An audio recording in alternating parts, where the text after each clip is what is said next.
আজকে আমি বলবো মাসেল মেমোরি। অনেক কথা ভাববে মাসেল মেমোরি আবার কি? মেমোরি তো ব্রেনে থাকে শুনেছি। হ্যাঁ, মাসেলেরও মেমোরি থাকে, মাসেলেরও ব্রেন থাকে।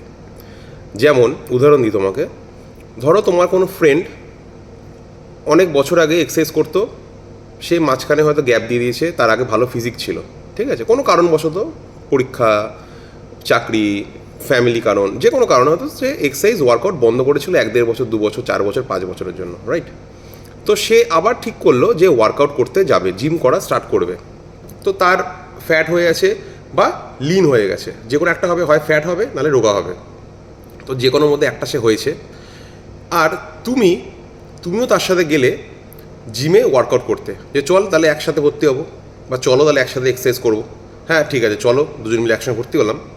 কিন্তু তুমি দেখলে তোমার যা প্রোগ্রেস হচ্ছে, একই ডায়েট ফলো করছো, একই করছো, তোমার যা প্রোগ্রেস হচ্ছে ওর কিন্তু প্রোগ্রেস আরও তাড়াতাড়ি হচ্ছে। তোমার মাসেল যদি 2% গেন করে, ওর কিন্তু 2.5 বা 3% মাসেল গেন করছে। কারণটা কি? এটাই হচ্ছে মাসেল মেমোরি।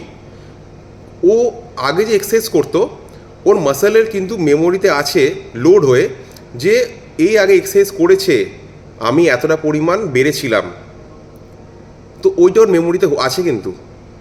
কিন্তু তোমার মেমোরি, তোমার মাসেল মেমোরিতে জিরো।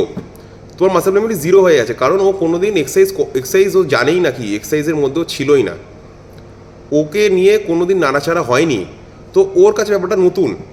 আর তোমার যে ফ্রেন্ড আছে, তার মাসেল কিন্তু জানে যে আমি বেড়েছিলাম, আমাকে ও এইভাবে পরিশ্রম করিয়েছিল, আমাকেও ফাটিক করেছিল, আমাকে প্রোটিন দিয়েছিল, আমি বেড়েছিলাম। তো ও পরিমাণটা জানে। তো সেই জন্য ও কিন্তু তাড়াতাড়ি গ্রো করবে, মাসেল গ্রো করবে, ফ্যাট লস করবে। কিন্তু তোমারটা একটু লেট হবে।